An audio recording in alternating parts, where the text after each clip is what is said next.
Hi hello welcome back to my YouTube channel. So ಅವ್ರಿಗಿತ್ತು ಸೀಮಂತ ಇತ್ತು, ಇದು ಸೆಕೆಂಡ್ ಬೇಬಿದು. ಸೊ ಜೋರಾಗಿ ಏನಿಲ್ಲ, ಒಂದು 60-70 ಮೆಂಬರ್ಸ್ಗೋಸ್ಕರ ಮಾಡಿದ್ದು ಅಷ್ಟೇ. ಇದು ನೈಟೇ ಕಾಯಿ ಹೋಳಿಗೆಗೆ ಅಂತ ಪ್ರಿಪೇರ್ ಮಾಡ್ತಾಯಿದ್ರು. ಸೊ ನಾನು ಮನೆಯಲ್ಲಿ ಅಷ್ಟು ಒಂದು 12 ಜನ ಇದ್ವಿ ನೈಟೇ. ಸೊ ಸಾಂಬಾರು, ಬೇಳೆ ಸಾಂಬಾರು ಮಾಡಿ, ಅನ್ನ ಮಾಡಿ, ಮುದ್ದೆಗೆ ಅಂತ ಇಡ್ತಾಯಿದ್ದೆ. ಅವರೆಲ್ಲ ಮನೆಯಿಂದೆ ಒಬ್ಬಟ್ಟಿಗೆ ಅಂತ ರೆಡಿ ಮಾಡ್ಕೋತಾಯಿದ್ರು. ಸೊ ನಾನು ಹೋಗೋಷ್ಟೊತ್ತಿಗೊಂದು 50 ಒಬ್ಬಿಟ್ಟು ತಟ್ಟಿ ಬೇಯಿಸಿದ್ರು. ಅದಾದಮೇಲೆ ನಾನು ಬೇಯಿಸಿದೆ. ಸೊ ಮಾರ್ನಿಂಗು ನಾನು ಎದ್ದೇಳೋಷ್ಟೊತ್ತಿಗೆ ಆಲ್ರೆಡಿ ಇದೆಲ್ಲ ಪ್ರಿಪೇರ್ ಮಾಡ್ತಾಯಿದ್ರು. ಭಟ್ರು ಇದ್ದರು, ಮತ್ತು ನಮ್ಮ ಚಿಕ್ಕ ಮಾವನೂ ಅವರು ಕುಕ್ ಮಾಡ್ತಾರೆ. ಸೊ ಅವರೆಲ್ಲ ಸೇರಿಕೊಂಡು ರೆಡಿ ಮಾಡ್ತಾಯಿದ್ರು. ನಾನು ಹಂಗೆ ಅರ್ಜೆಂಟಾಗಿ ನನ್ನ ಫ್ರೆಂಡ್ಸ್ ಅಕ್ಕ ಅವರೆಲ್ಲ ಹಿಂಸೆ ಮಾಡಿದ್ರು ಅಂತ ಒಂದು ಸೀರೆ ಸುತ್ಕೊಂಡು ಓಡಿದೆ. ಸ್ಯಾರಿ ಹಾಕೋ ಇಂಟೆನ್ಷನ್ ಇರಲಿಲ್ಲ, ಬಿಡು ಒಂದು ಡ್ರೆಸ್ ಹಾಕ್ಕೊಂಡಿರೋಣ ಅನ್ನೋದೊಂದು ಮೈಂಡ್ಸೆಟ್ಟು.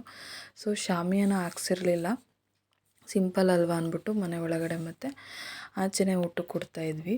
ಸೊ ಅದಾದಮೇಲೆ ಅವರು ಊಟ ಮಾಡುವಾಗ ಇಲ್ಲಿ ಇವರು ರಶ್ಮಿ ಅಕ್ಕ ಅಂತ, ಇವರು ಮಮತಾ ಅಕ್ಕ ಅಂತ, ಇನ್ನೊಬ್ಬರಿದ್ದಾರೆ ರೇಖಾ ಅಕ್ಕ ಅಂತ ಬರ್ತಾರೆ ಅವರು ನೆಕ್ಸ್ಟ್ ಇವರು ರೇಖಾ ಅಕ್ಕ. ಸೊ ಇವರೆಲ್ಲ ಸೀರೆಗಳು ತಂದಿದ್ರು ಸಿಂಧುಗೆ. ಸೊ ಅವರು ಏನು ಶಾಸ್ತ್ರ ಏನೂ ಮಾಡಲ್ಲ, ಜಸ್ಟ್ ನಾವು ಮಡ್ಲು ತುಂಬಿಸಿ ಕಳಿಸ್ತೀವಿ ಅಂದಿದ್ದಕ್ಕೆ ಅವರೂ ಮಡ್ಲಕ್ಕಿ ಕೊಟ್ಟು, ಸ್ಯಾರಿ ಕೊಟ್ಟು, ಅರಿಶಿನ ಕುಂಕುಮ ಇಟ್ಟು, ಅಕ್ಷತೆ ಹಾಕಿ ಅವಳಿಗೆ ಆಶೀರ್ವಾದ ಮಾಡಿದ್ರು. ಅದಾದಮೇಲೆ ನನ್ನ ನಾದಿನಿಯವಳು, ನಮ್ಮ ಮನೆಯವ್ರ ಚಿಕ್ಕಪ್ಪನ ಮಗಳು ಶ್ರುತಿ ಅಂತ, ಅವಳು ಕೂಡ ಸೀರೆ ತಂದಿದ್ಲು, ಅವಳು ಕೊಟ್ಟಳು. ಮತ್ತು ನೆಕ್ಸ್ಟು ನಮ್ಮ ಚಿಕ್ಕತ್ತೆ ನಾದಿನಿಯವರ ಅಮ್ಮ, ಇವರು ನಾನು ಟಾಮ್ ಆ್ಯಂಡ್ ಜೆರ್ರಿ ಆಡ್ದಂಗೆ ಆಡ್ತಾಯಿರ್ತೀವಿ, ಇಬ್ಬರು ಕಿತ್ತಾಡಿಕೊಂಡು. ನನ್ನ ವೀಡಿಯೋ ಚೆನ್ನಾಗಿ ಬರಲಿ, ಚೆನ್ನಾಗಿ ತೆಗಿಯಮ್ಮ ಅಂತ ಹೇಳ್ತಾಯಿದ್ರು. ಸೊ ಅವ್ರದ್ದಾದಮೇಲೆ ನೆಕ್ಸ್ಟು ನಮ್ಮ ನಾದಿನಿಯವರ ಅತ್ತೆಯವರು. ಸೊ ಅವ್ರು ಜಸ್ಟ್ ಹಂಗೆ ಅಕ್ಷತೆ ಹಾಕಿ ಕುಂಕುಮ ಇಟ್ಟರು. ಅದಾದಮೇಲೆ ಅವರ ಹಸ್ಬೆಂಡು ಅವರೆಲ್ಲ ಸೇರ್ಕೊಂಡು ಮಾಡಿದ್ರು. ಇವರು ನಮ್ಮ ಅತ್ತೆಯವ್ರ ಸೋದರತ್ತೆ, ಇವರು ಅಷ್ಟೇ ಲಡ್ಕೆ ಕೊಟ್ಟು ಅಕ್ಷತೆ ಹಾಕಿದ್ರು. ಅದಾದಮೇಲೆ ನಾವು ಮಡ್ಲು ತುಂಬ್ತೀವಿ, ಕಾಯಿ ತೊಳ್ಳಾಕ್ತೀವಿ ನಾವು.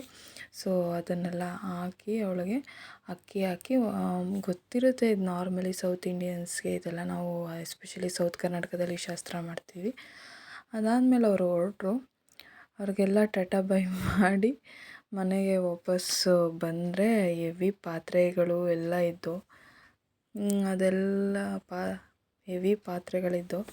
ಸೊ ಪಾತ್ರೆಗಳು ಎಲ್ಲ ಕ್ಲೀನ್ ಮಾಡ್ತಾಯಿದ್ರು, ತೊಳಿತಾಯಿದ್ರು ನಮ್ಮ ಅತ್ತೆ, ನಮ್ಮ ಚಿಕ್ಕತ್ತೆ. ನಾನು ಹಾಲು, ಕಿಚನ್ನು, ಮನೆಯೆಲ್ಲ ನಾನು ಕ್ಲೀನ್ ಮಾಡ್ತಾಯಿದ್ದೆ. ಇದು ನಾವೆಲ್ಲ ಸೇರಿಕೊಂಡು ಒಂದಿಷ್ಟು ಸೆಲ್ಫಿ, ಫೋಟೋಸ್ ಎಲ್ಲ ತೊಗೊಂಡ್ವಿ.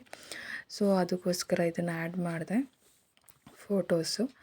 ಸೊ ಖುಷಿ ಆಯಿತು, ಥ್ಯಾಂಕ್ಸ್. ದಯವಿಟ್ಟು ವೀಡಿಯೋಸ್ನ ನೋಡಿ, ನಿಮಗೆ ಗೊತ್ತಿರೋರ್ಗೂ ಹೇಳಿ, ಸಬ್ಸ್ಕ್ರೈಬ್ ಆಗಿ ಚಾನಲ್ಗೆ. ಸಣ್ಣ ಪುಟ್ಟ ವಿಡಿಯೋ ಕ್ರಿಯೇಟರ್ಗಳನ್ನ ಯೂಟ್ಯೂಬ್ ಚಾನಲ್ ಓಪನ್ ಮಾಡ್ಕೊಂಡಿರೋರು